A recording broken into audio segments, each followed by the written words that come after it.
On Easter Sunday in 1975 at a camp, I prayed that Jesus would be Lord in my life. I'd grown up in the church, but now this quiet Year 12 student glimpsed more clearly that salvation wasn't just about being saved from sin, but also meant following Jesus wherever. In following years, I was inspired by Christians at uni who lived out faith in risky ways. For me, there was a very personal call.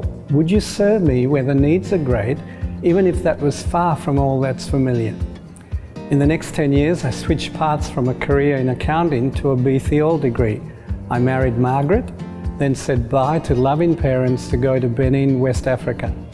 Years earlier, they had left their home Sri Lanka to come to Australia. In the first 30 years of my life, I had lived in 2 cultures. I was about to embark on another 10 in a 3rd culture, but looking back, I saw God's hand wonderfully providing for, but also preparing me. For I'd come to experience and appreciate diversity in cultures and developed an understanding and love for people. In that period, I also experienced a devastating failure, but came to understand that most people are also broken, desperately needing wholeness only Christ can give. The scriptures speak of men like Abraham who step into an unknown journey with God but are blessed and become a blessing to others.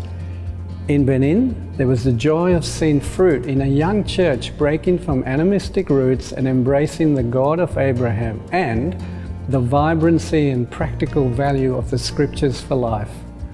But on a personal level, our family thrived in the relative simplicity, and our kids will still say their lives were richer for those years. But learning never stops, and there was some pain and hard readjustments to make back in Australia. In the midst of that, we experienced God's faithfulness. Teaching and nurturing the church in Benin made being pastor for care at Sindel Baptist a good fit. I'm constantly amazed at the timeliness of how God brings people to shape and grow us for His kingdom. Colleagues in Benin, others at Sindel Baptist and Oakley, my first church, people at CU at Monash Uni, family members and friends. Years of reflection followed. A desire for mission still burned inside, but the door closed to ordination. Then God met me in some dark valleys and things pointed to Bacchus Marsh in the needy west. Again, struggle and family disruption as we separated from our kids.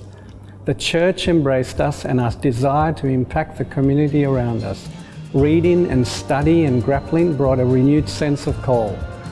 I rejoined the ordination pathway as I saw Baptists try new things to reach the non-church.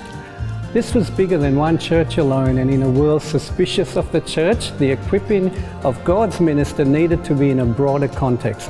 That led me to ordination. I love that Baptists cling tenaciously to their belief in the scriptures. I love also that these scriptures lead to Christ who brings wholeness and life. By God's grace, I want to partner with others in this mission.